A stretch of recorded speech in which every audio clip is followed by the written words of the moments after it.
नमस्कार साथियों, एक बार फिर से आप सबका न्यू लाइट विद दीपक में बहुत बहुत स्वागत है। आज हम लोग पढ़ेंगे पंचायती राज व्यवस्था। भारत में पंचायती राज व्यवस्था किस प्रकार से काम करती है, इसका क्या महत्व है हमारे देश में, ये कितनी महत्वपूर्ण संस्था है, आज हम लोग इस पर विस्तार से चर्चा करेंगे। अब तो देखिए, मैं आपको थोड़ा सा पीछे से ले जाकर के शुरुआत करके सिखाऊंगा, तब आप अच्छे से समझ पाएंगे। मैं डायरेक्ट ग्राम पंचायत बताने लगूंगा तो पूरी बात नहीं समझ पाएंगे। भारत की जो शासन प्रणाली है वो लोकतांत्रिक है, विकेंद्रीकृत है। विकेंद्रीकृत का मतलब होता है कि किसी एक व्यक्ति के निर्णय से सारा काम नहीं होगा। हर डिपार्टमेंट के मुखिया होंगे। जिस डिपार्टमेंट के लिए काम होगा वो मुखिया उसके लिए ज़्यादा जिम्मेदार होगा और लास्ट में सबसे बड़ा मुखिया। जैसे उदाहरण के लिए भारत में प्रधानमंत्री और राष्ट्रपति को सबसे बड़ा आप कह सकते हैं, लेकिन उसके नीचे आप आएंगे तो राज्यों में मुख्यमंत्री होते हैं, राज्यपाल होते हैं। फिर और नीचे आएंगे आप तो फिर क्या होता है, पंचायती राज व्यवस्था है। तो इस तरह का जो सिस्टम काम करता है ये विकेंद्रीकृत सिस्टम है, यानी किसी एक व्यक्ति के अंडर में नहीं है बल्कि एक सीरियल है, ऊपर से नीचे क्रम है। तो इस क्रम में सबसे ऊपर आती है आपकी संसद, पार्लियामेंट। और आप जानते हैं संसद में कौन कौन शामिल होते हैं, अभी थोड़ा सा संक्षिप्त चर्चा करेंगे इसकी। फिर संसद के नीचे आपका आता है विधानमंडल, और फिर विधानमंडल के नीचे आपका आता है पंचायती राज प्रणाली या पंचायत, सीधा लिखते हैं पंचायत। ठीक है। देखिए, मैं आपको एक चीज और बता दूं, ये जो मैं आपको पढ़ा रहा हूं, अगर आप प्रतियोगी छात्र हैं तब तो आपको नोट्स बनाना है, बहुत अच्छे से इसको समझना है क्योंकि परीक्षाओं में पूछा जाता है। लेकिन अगर आप प्रतियोगी छात्र नहीं हैं, एक सामान्य नागरिक हैं, तब भी आपको बहुत गौर से इसे देखना चाहिए क्योंकि आपकी जागरूकता का सवाल है। इसे आप जानने के बाद अपने आप को आप बेहतर स्थिति में पाएंगे। तो देखिए, संसद में 3 शामिल होती हैं। एक होता है राष्ट्रपति, एक होता है लोकसभा और एक होता है राज्यसभा। तो संसद में 3 लोग शामिल होते हैं। राष्ट्रपति मनोनीत होता है, आप जानते ही हैं। लोकसभा के जो सदस्य होते हैं उनका डायरेक्ट जनता द्वारा चुनाव होता है, जिन्हें सांसद कहते हैं। और राज्यसभा के अप्रत्यक्ष रूप से चुने जाते हैं। तो ये तीनों मिला करके संसद का निर्माण करते हैं और ये संसद विधि बनाती है पूरे देश के लिए। अब संसद के नीचे हर राज्यों में विधानमंडल होता है और विधानमंडल में कहीं कहीं 3 या कहीं कहीं 2 संस्थाएं काम करती हैं। जैसे एक तो राज्यपाल है ही, कोई भी विधि बनेगी तो अंतिम निर्णय राज्यपाल का होगा। जैसे केंद्र में कोई विधि बनेगी तो अंतिम निर्णय यानी अंतिम सिग्नेचर राष्ट्रपति का होगा, वैसे राज्य में राज्यपाल। और विधानसभा के सदस्यों को विधायक कहा जाता है, आप जानते हैं, जिनका जनता द्वारा चुनाव होता है। तो विधानसभा होती है और कहीं कहीं विधान परिषद भी है। हर राज्यों में तो नहीं, लेकिन 6-7 राज्यों में विधान परिषद काम करती है, जिसमें से आपका उत्तर प्रदेश शामिल है। अब विधानमंडल की जब हम नीचे आते हैं तो पंचायती राज प्रणाली है। ये शुरुआत में नहीं थी, यानी भारत का जब संविधान बना तब इसकी चर्चा नहीं थी, ये बाद में हुआ है। और बहुत बाद में 1993 में इसे संवैधानिक दर्जा दिया गया, तब से इसकी स्थितियां बहुत अच्छी हो गई। तो हम इसकी चर्चा आगे करेंगे। अभी आप समझिए कि पंचायती राज व्यवस्था ये त्रिस्तरीय है। कैसी है? त्रिस्तरीय है, यानी इसमें 3 स्तर काम करता है। पहला जो सबसे नीचे आप कह सकते हैं, इसको बोला जाता है ग्राम पंचायत। ग्राम पंचायत के ऊपर क्षेत्र पंचायत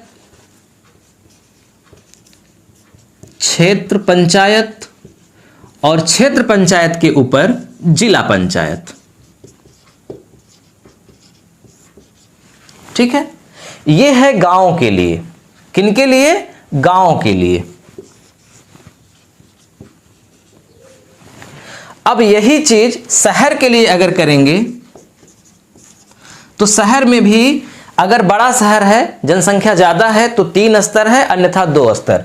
तो वो 3 स्तर क्या है? सबसे बड़ा आपका है नगर निगम। नगर निगम बड़े शहरों के लिए, नगर निगम के नीचे नगर पालिका परिषद, नगर पालिका परिषद, और सबसे नीचे नगर पंचायत। तो नगर पालिका परिषद, नगर पंचायत लगभग हर जिलों में होते हैं। नगर निगम जो बड़े जिले हैं, जिनकी जनसंख्या लगभग 10 लाख के ऊपर होती है, वहां पर इनका सृजन होता है। तो जो पंचायती राज व्यवस्था है भारत में त्रिस्तरीय है, वो शहर के लिए भी और गांव के लिए भी। गांव की व्यवस्था अलग है, शहर की व्यवस्था अलग है। और ये जो संसद और विधानमंडल है, ये संसद पूरे देश के लिए है, इसमें शहर और गांव सभी शामिल है। विधानमंडल भी पूरे राज्य के लिए है, इसमें भी शहर और गांव शामिल है। बस इसके लिए अलग अलग व्यवस्था है, शहर की अलग, गांव की अलग। आपने देखा होगा जब आप शहर में जाएंगे, कहीं भी शहर में, तो वहां पर मुखिया नहीं होता, प्रधान नहीं होता, वहां पर मेयर होता है, नगर निगम का प्रमुख होता है। अब गांव में आप जाएंगे तो वहां मुखिया मिलेंगे, प्रधान मिलेंगे। ठीक है, तो इतनी बात आपको समझ में अगर आई हो तो लाइक करिए और आप इसका स्क्रीनशॉट ले लीजिए ताकि मैं आगे बढ़ूं। ग्रामीण हेतु पंचायती प्रणाली जो हमारा आज का टॉपिक है, शहर शामिल इसमें नहीं है। इसमें सबसे ऊपर जिला पंचायत, देखिए जो मैं लिख रहा हूं, डायग्राम बना रहा हूं, ये बहुत महत्वपूर्ण है। आपको इसी डायग्राम से बहुत कुछ सिखा दूंगा। जिला पंचायत, जिला पंचायत के नीचे क्षेत्र पंचायत, और क्षेत्र पंचायत के नीचे ग्राम पंचायत।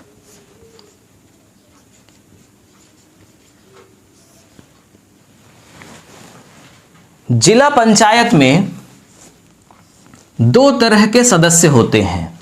क्षेत्र पंचायत में भी 2 तरह के सदस्य होते हैं, और ग्राम पंचायत में मुख्य रूप से 2 और कभी कभी 3 तरह के लोग शामिल होते हैं। जिला पंचायत का जो सबसे प्रमुख होता है उसको बोला जाता है जिला पंचायत अध्यक्ष। जिला पंचायत अध्यक्ष, आपने नाम सुना होगा कि जिला पंचायत अध्यक्ष का चुनाव हो रहा है कि नहीं? और फिर इनके नीचे होते हैं जिला पंचायत सदस्य। जिला पंचायत सदस्य, आप खूब सुने होंगे कि इस समय जिला पंचायत के सदस्य का चुनाव हो रहा है। ये आमतौर पर क्या लगभग हमेशा जब ग्राम पंचायत का चुनाव होता है, जिसमें प्रधान का चुनाव होता है, उसी समय जिला पंचायत का भी चुनाव होता है। तो जिला पंचायत के जो सदस्य होते हैं वही अपने में से ही किसी एक को जिला पंचायत का अध्यक्ष चुनते हैं। इसका मतलब कि जो जिला पंचायत का अध्यक्ष होता है एक व्यक्ति, उसका चुनाव सीधे जनता द्वारा नहीं होता, वो जनता द्वारा नहीं चुना जाता, बल्कि जनता द्वारा चुने गए जिला पंचायत के सदस्यों द्वारा चुना जाता है। इसका मतलब कि जिला पंचायत अध्यक्ष का चुनाव अप्रत्यक्ष होता है, सीधे तौर पर नहीं होता, और जिला पंचायत सदस्य का चुनाव प्रत्यक्ष होता है। ये अप्रत्यक्ष, ये प्रत्यक्ष। अब नीचे आते हैं क्षेत्र पंचायत। तो क्षेत्र पंचायत का जो सबसे प्रमुख होता है उसको बोलते हैं ब्लॉक प्रमुख। नाम सुने होंगे, जानते होंगे, ब्लॉक प्रमुख। और फिर इनके नीचे आता है क्षेत्र पंचायत सदस्य।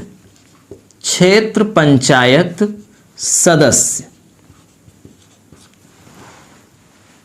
इनको क्षेत्र पंचायत प्रमुख भी कहा जाता है, लेकिन शॉर्टकट में ब्लॉक प्रमुख। ग्राम पंचायत में आते हैं तो यहां पर हर राज्य में अलग अलग नाम से उच्चारण होता है। कहीं कहीं ग्राम पंचायत के मुखिया को सीधे मुखिया ही कहा जाता है, कहीं कहीं सरपंच कहा जाता है, जैसे मध्य प्रदेश में सरपंच कहा जाता है, उत्तर प्रदेश में ग्राम प्रधान कहा जाता है। अब ग्राम प्रधान के नीचे उप प्रधान होता है, और फिर उप प्रधान के नीचे सदस्य होते हैं, जिन्हें ग्राम पंचायत सदस्य कहते हैं। अब ये क्या है अभी हम चर्चा करेंगे, ये क्या है अलग से चर्चा करेंगे। जिला पंचायत क्या होता है अलग से चर्चा करेंगे, डिटेल में चर्चा करेंगे। पहले इनको आप समझिए। मुखिया, मुखिया, मुखिया, ये जो मुखिया हैं, जिला पंचायत के जो अध्यक्ष हैं, इनका चुनाव सीधे जनता द्वारा नहीं हुआ, इनका चुनाव जनता द्वारा हुआ। इनका भी चुनाव, ब्लॉक प्रमुख का भी चुनाव सीधे जनता द्वारा न हो करके क्षेत्र पंचायत के जो सदस्य होते हैं उनके द्वारा होता है, यानी ये भी अप्रत्यक्ष रूप से चुने जाते हैं ब्लॉक प्रमुख। फिर नीचे आते हैं प्रधान, इनका चुनाव प्रत्यक्ष होता है, सीधे जनता द्वारा होता है। उप प्रधान का चुनाव जनता द्वारा सीधे नहीं होता, लेकिन सदस्य का चुनाव सीधे जनता द्वारा होता है। अब इसको हम आगे अभी चर्चा करेंगे, लेकिन अब आपको मैं मेन चीज समझाना चाह रहा हूं कि जो प्रधान होते हैं, प्रधान चूंकि इलेक्टेड होते हैं, यानी कि निर्वाचित होते हैं, जनता द्वारा चुने जाते हैं, तो ये भी काफी संभावना है कि ये प्रधान हो सकता है कि उतनी जानकारी सरकार की न रखते हो जितना कि एक सरकारी अधिकारी जो खुद ट्रेनिंग दिया है, पढ़ाई किया है, प्रतियोगी परीक्षा से होकर के गुजरा है, काम किया है, जितना वो जानता है, हो सकता है कि इनको उतनी जानकारी न हो। और चूंकि ये विकास करने के लिए गांव के प्रधान बने हैं, तो इनकी सहायता के लिए भारत सरकार एक इनको सहायक देती है, जिसे बोलते हैं VDO। क्या बोलते हैं? VDO, विलेज डेवलपमेंट ऑफिसर, ग्राम विकास अधिकारी। क्या नाम होता है? ग्राम विकास अधिकारी।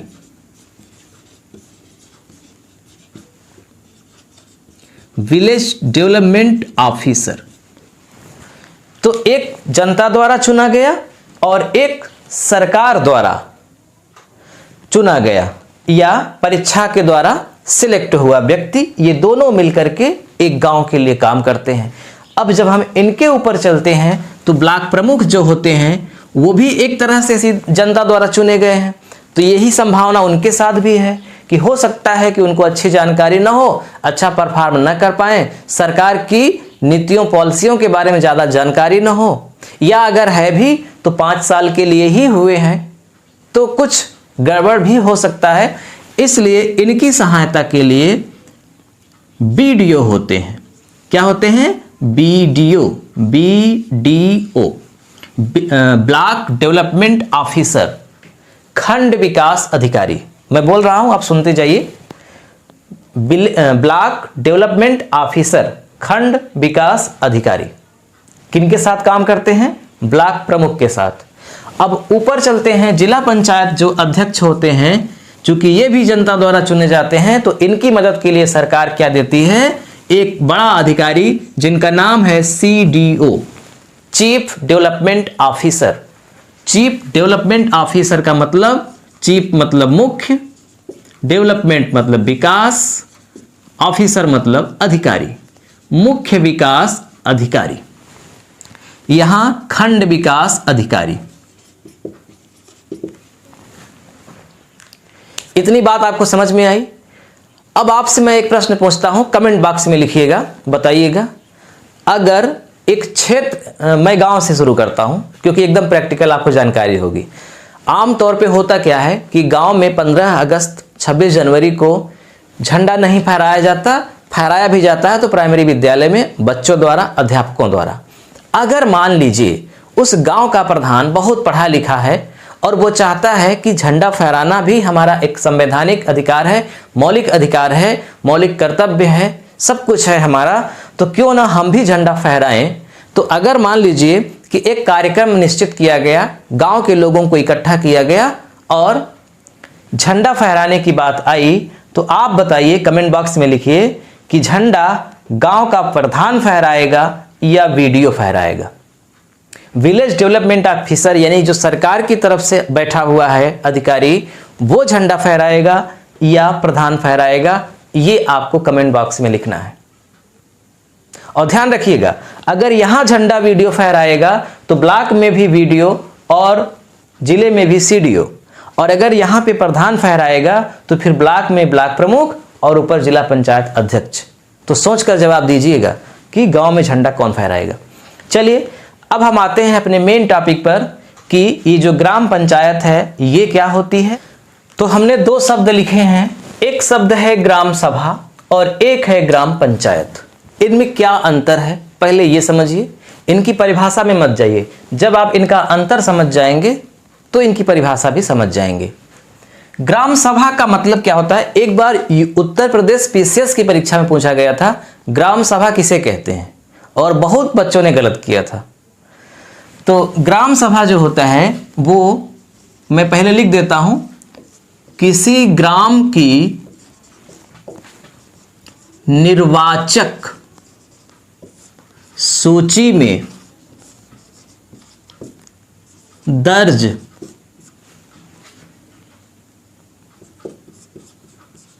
लोगों के समूह को। बस एक लाइन में आप समझिए मैं क्या कहना चाह रहा हूं। कोई भी जो गांव होगा उस गांव में एक निर्वाचक सूची होगी। निर्वाचक सूची का मतलब होता है कि जो व्यक्ति वोट देने के लिए एलिजिबल हो, यानी कि जिनको ये अधिकार हो कि वो वोट दे सकते हैं गांव के प्रधान के चुनाव में या जिला पंचायत के चुनाव में या क्षेत्र पंचायत के चुनाव में। तो उनकी एक सूची होती है, एक लिस्ट होती है, और उनमें उस लिस्ट में उन्हीं व्यक्तियों का नाम होता है जो 18 वर्ष से अधिक होते हैं, क्योंकि भारत में मत देने की उम्र को 18 वर्ष रखा गया है, चुनाव लड़ने की उम्र को 21 वर्ष रखा गया है। यहां पर गांव के प्रधान के लिए, क्षेत्र पंचायत सदस्य के लिए, जिला पंचायत सदस्य के लिए 21 वर्ष रखा गया है, लेकिन वोट देने के लिए 18 वर्ष रखा गया है। तो जो व्यक्ति 18 वर्ष के हो गए हैं उनका नाम अगर निर्वाचक सूची में है, तो जितने लोगों का नाम निर्वाचक सूची में है उन लोगों के समूह को ग्राम सभा कहते हैं। इसका मतलब कि जो व्यक्ति गांव के ही जो व्यक्ति 18 वर्ष से कम उम्र के हैं, जैसे कि बच्चे हैं, तो वो ग्राम सभा में शामिल नहीं होते। गांव में शामिल होते हैं, गांव के नागरिक हैं, उनका भी निवास प्रमाण पत्र बना है, जाति प्रमाण पत्र बना है, आधार कार्ड बना है, सब कुछ है, लेकिन वो ग्राम सभा के सदस्य नहीं हैं। ग्राम सभा के सदस्य वो हैं जिनका निर्वाचक सूची में नाम है। बात समझ में आ गई। अब इस ग्राम सभा में एक गांव कम से कम तो होते ही हैं, एक से अधिक गांव भी हो सकते हैं, क्योंकि ये शर्त है कि ग्राम सभा तभी बनेगी जब कम से कम वहां 1000 लोग हों। तो अगर जिस गांव में 1000 लोगों से कम संख्या है लोगों की, तो वो बगल वाले गांव में शिफ्ट होते हैं, है कि नहीं। तो इसलिए एक गांव या एक से अधिक गांव भी हो सकते हैं एक ग्राम सभा में। क्लियर हो गई बात। अब आते हैं ग्राम पंचायत पे। ग्राम पंचायत क्या है, तो ये ग्राम पंचायत ग्राम सभा की कार्यकारी संस्था है। एक लाइन में, ग्राम सभा की कार्यकारी संस्था है ग्राम पंचायत। बात समझ में नहीं आई होगी, हम जान रहे हैं, हम आपको समझाते हैं। देखिए, मान लीजिए कि ये है ग्राम सभा और ये है ग्राम पंचायत। ग्राम सभा ऊपर है और ग्राम पंचायत नीचे है। ग्राम सभा मालिक है और ग्राम पंचायत नौकर है। ग्राम पंचायत में 3 तरह के लोग शामिल होते हैं, एक प्रधान, एक उप प्रधान और एक ग्राम पंचायत के सदस्य। ये तीनों मिलकर के ग्राम पंचायत का निर्माण करते हैं और गांव के विकास के लिए कार्य करते हैं। तो ये गांव के विकास के लिए जो कार्य करते हैं उनका अवलोकन ग्राम सभा करती है, यानी कि ये अच्छा कार्य किए या बुरा कार्य किए, यानी कि ग्राम पंचायत का निरीक्षण और समीक्षा ग्राम सभा करती है। इसका मतलब ग्राम सभा बड़ी है और ग्राम पंचायत छोटी है। ग्राम पंचायत में ग्राम सभा के ही वे सदस्य होते हैं जो जनता द्वारा यानी कि ग्राम सभा द्वारा चुन करके आए होते हैं। बात समझ आ रही है कि ग्राम सभा का मतलब निर्वाचक सूची में दर्ज लोगों के नामों की संख्या, और ग्राम पंचायत का मतलब एक कार्यकारी संस्था, गांव के विकास के लिए कार्य करने वाली एक संस्था जिसमें प्रधान, उप प्रधान और पंचायत के सदस्य शामिल होते हैं। क्लियर हो गई बात। अब आते हैं कि ग्राम पंचायत में कौन कौन शामिल होता है और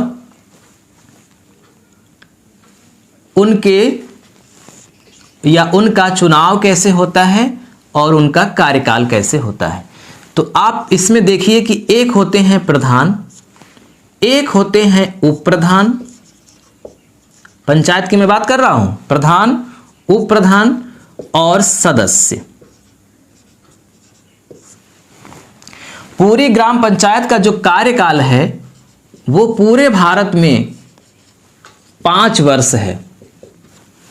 यानी जब एक ग्राम पंचायत का गठन होता है इनके माध्यम से, तब गठन से अगले 5 वर्ष तक इसका कार्यकाल होता है, और इस कार्यकाल के बीच में ये भंग भी हो सकती है।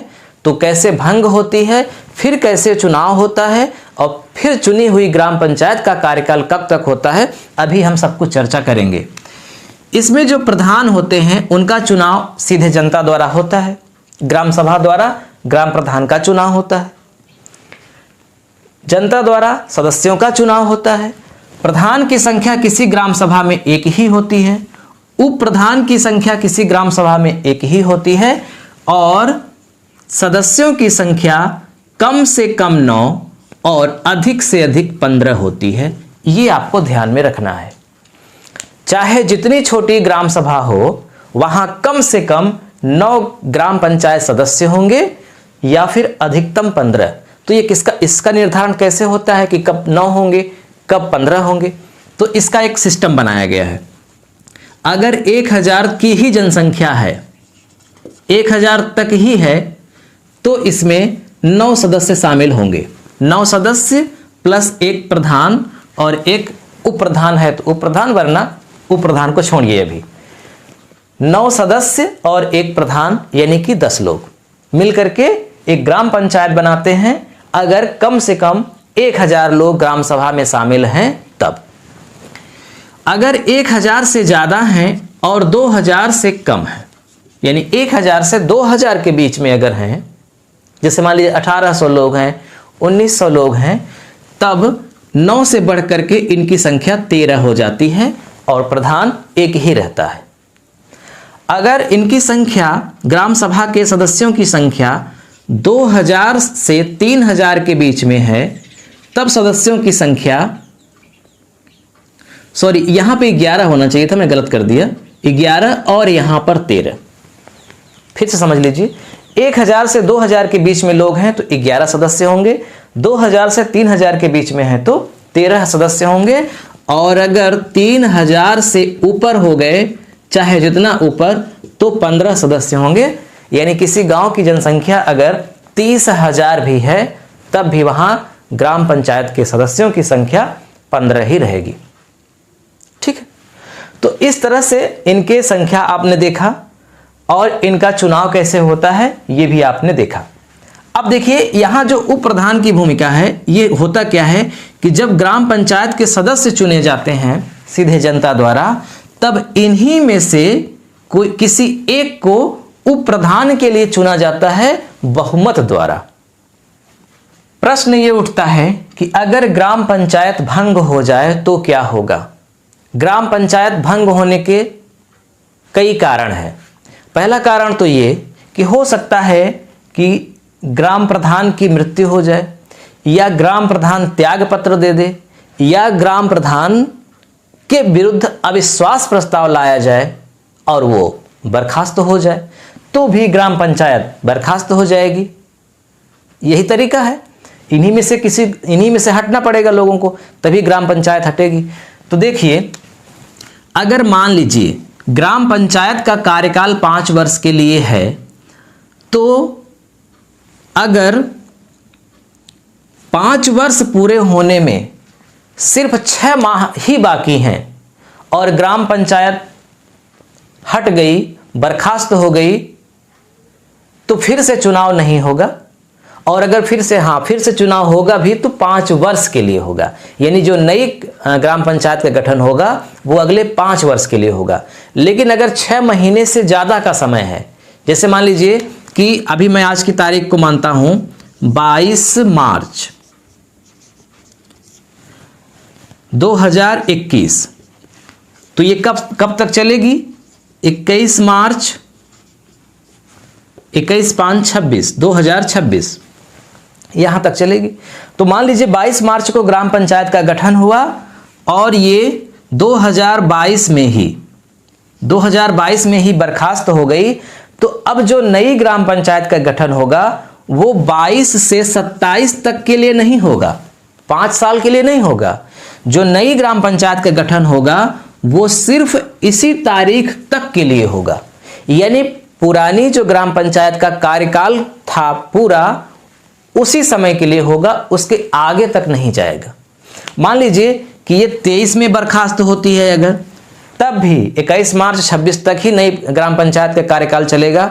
और अगर ये 24 में 25 में होती है तब भी शेष अवधि तक के लिए ही चलेगा। अगर सिर्फ 6 माह ही समाप्त होने में बाकी है तभी वो अगले 5 साल के लिए ग्राम पंचायत का गठन होगा।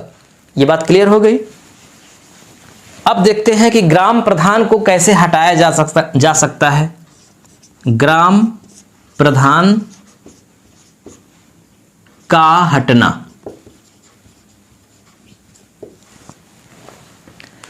ग्राम प्रधान 3 तरीके से हट सकता है।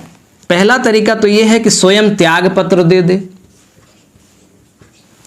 दूसरा तरीका यह है कि उसकी मृत्यु हो जाए। यह भी हो सकता है, भाई मृत्यु में उसका अधिकार तो है नहीं, उसने त्याग पत्र नहीं दिया लेकिन उसकी मृत्यु हो गई। और तीसरा तरीका यह है कि उसके विरुद्ध अविश्वास प्रस्ताव लाया गया। अविश्वास प्रस्ताव, जैसे संसद में अविश्वास प्रस्ताव प्रधानमंत्री के लिए लाया जाता है, विधानसभा में अविश्वास प्रस्ताव मुख्यमंत्री के लिए लाया जाता है, उसी तरह से ग्राम पंचायत में अविश्वास प्रस्ताव प्रधान के लिए लाया जाता है।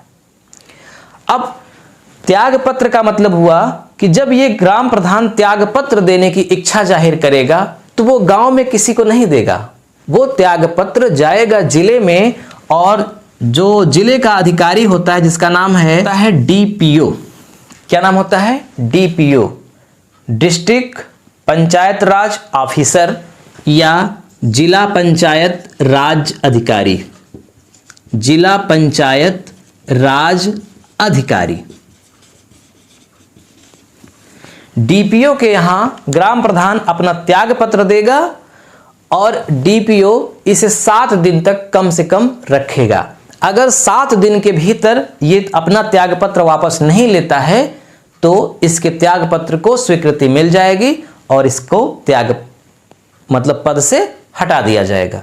तो यानी कि जब गांव का प्रधान त्याग पत्र देगा तो डीपीओ के यहां देगा और अधिकतम उसे 7 दिन के लिए मोहलत दी जाएगी कि पुनर्विचार कर ले कि वो वास्तव में हटना चाह रहा है कि नहीं। तो पहला तरीका तो ये हो गया।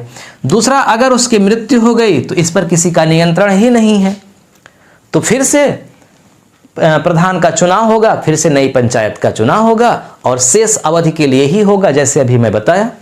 और अगर अविश्वास प्रस्ताव लाया जाता है तो कौन अविश्वास प्रस्ताव लाएगा? जो यहाँ पे सदस्य हैं, ग्राम पंचायत के जो सदस्य हैं, उन्हीं में से लोग अविश्वास प्रस्ताव लाएंगे। अविश्वास प्रस्ताव का मतलब होता है कि हमें अपने प्रधान में या मुखिया में अब विश्वास नहीं है।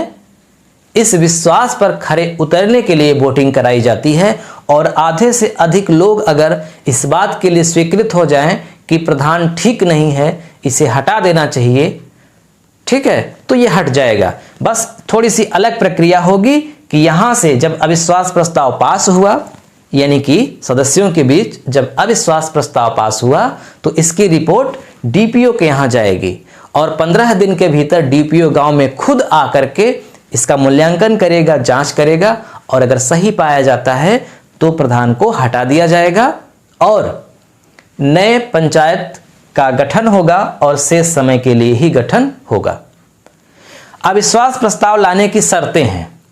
पहली शर्त तो यह है कि जब पंचायत का गठन हो तो कम से कम 2 वर्ष तक अविश्वास प्रस्ताव नहीं लाया जाएगा। जैसे 22 मार्च 2021 को पंचायत का अगर गठन हो गया तो 2 वर्ष तक, यानी कि 22 में और 23 में, 22 मार्च 2023 तक कोई भी अविश्वास प्रस्ताव प्रधान के विरुद्ध नहीं लाएगा। 2 साल के बाद ही ला सकता है। और अगर 2 साल के बाद लाया और वो अविश्वास प्रस्ताव खारिज हो गया, खारिज होने का मतलब कि अविश्वास तो लाया गया लेकिन प्रधान को हटाया नहीं गया, क्योंकि उसके बहुमत में ज़्यादा लोग आ गए कि वो बना रहे, इसके लिए ज़्यादा लोग आ गए, तो कहा जाएगा कि अविश्वास प्रस्ताव खारिज हो गया। और अगर ऐसा हो जाता है तो फिर से दोबारा अविश्वास प्रस्ताव प्रधान के विरुद्ध 1 वर्ष के बाद ही लाया जाएगा, 1 वर्ष के भीतर नहीं लाया जाएगा। ठीक है। और अगर अविश्वास प्रस्ताव के माध्यम से किसी प्रधान को हटाया गया है और नई पंचायत का गठन हो रहा है तो उस नई पंचायत के लिए जो प्रधान का उम्मीदवार है उसके लिए ये भागीदार नहीं होगा, यानी ये फिर से नई पंचायत के लिए चुनाव नहीं लड़ पाएगा। फिर उसके बाद जो अगली पंचायत का गठन होगा उसमें लड़ सकता है। ये जो शेष बची हुई के लिए चुनाव हो रहा है, इसमें जो अविश्वास प्रस्ताव से प्रधान हटा है वो चुनाव नहीं लड़ सकता। मुझे उम्मीद है कि आपको हमारी बातें समझ में आ रही होंगी। मैं बहुत नीचे से आपको समझाने की कोशिश कर रहा हूं ताकि आपको समझ में आए। अब ग्राम पंचायत की बैठक देख लेते हैं कि ग्राम पंचायत की बैठक कब होती है। तो ग्राम पंचायत की जो बैठक होती है वह 2 माह में कम से कम 1 बार तो जरूर होनी चाहिए। ग्राम पंचायत की बैठक क्यों होगी भाई? जब बैठक एक जगह होगी तभी तो गांव की समस्याओं के लिए विचार होगा, नई योजनाओं के लिए विचार होगा, नई नीतियां बनेंगी। जब बैठक ही नहीं होगी तो सब अपने अपने में मस्त रहेंगे। इसीलिए बैठक का प्रावधान है कि किसी एक स्थान को सुनिश्चित किया जाए। हालांकि अब तो भारत सरकार इसके लिए एक अलग से पंचायत घर बनवा रही है, जो कि पहले व्यवस्था नहीं थी। तो स्कूलों में होता था, प्राइमरी विद्यालय में, या फिर प्रधान जी अपने घर पे रखते थे। अब इसके लिए स्पेशल व्यवस्था भी हो गई है तो और अच्छी बैठकें होंगी। तो इस बैठक के लिए कोरम की आवश्यकता है, गणपूर्त की आवश्यकता है। यानी कि बैठक कब सफल मानी जाएगी? जब आधे से अधिक लोग उपस्थित हों। जैसे 9 लोग अगर हैं तो कम से कम 5 लोग उपस्थित होने चाहिए, तभी बैठक में जो निर्णय होगा वो सही माना जाएगा और बैठक सही मानी जाएगी, अन्यथा बैठक रद्द हो जाएगी और फिर अगले दिन के लिए या फिर जो भविष्य में डेट निश्चित की जाएगी उसके लिए रखी जाएगी। और जो ये बैठक होगी इसका जो अध्यक्ष होगा वो या तो प्रधान होगा या फिर उप प्रधान होगा। ठीक है। और अगर मान लीजिए कि प्रधान और उप प्रधान दोनों नहीं हैं, किसी कारणवश दोनों नहीं हैं, तब बैठक की अध्यक्षता वीडियो करेगा, विलेज डेवलपमेंट ऑफिसर करेगा, लेकिन वो वोट नहीं देगा। जैसे कोई काम के लिए कोई निर्णय लिया गया, कोई नीति बनाने के लिए निर्णय लिया गया, तो उस नीति के लिए वोटिंग वीडियो नहीं करेगा लेकिन अध्यक्षता कर सकता है। अब आते हैं पंचायत के कार्य क्या हैं, यानी ये पंचायत कार्य क्या करती है। तो अब मैं आपको अच्छे से समझाना चाह रहा हूं कि पंचायत कार्य क्या करती है। पूरे भारत में वास्तविक लोकतंत्र को यही ग्राम पंचायत ही दर्शाती है। इसीलिए आपने सुना होगा, कहा गया है कि एक विधायक का पद पाना तो आसान है लेकिन एक ग्राम प्रधान का पद पाना कठिन है। मैं ऐसे लोगों को जानता हूं जो अपने जीवन काल में गांव के प्रधान नहीं बन पाए हैं लेकिन सांसद बन गए हैं, विधायक बन गए हैं, क्योंकि ये वास्तविक लोकतंत्र को दर्शाता है। कैसे, मैं आपको समझाता हूं। जैसे मान लीजिए कि भारत का सबसे बड़ा इस समय कौन माना जाता है वास्तविक रूप में? प्रधानमंत्री माना जाता है। भले राष्ट्रपति प्रथम नागरिक है लेकिन भूमिका उसकी नगण्य है। प्रधानमंत्री सबसे ताकतवर व्यक्ति माना जाता है।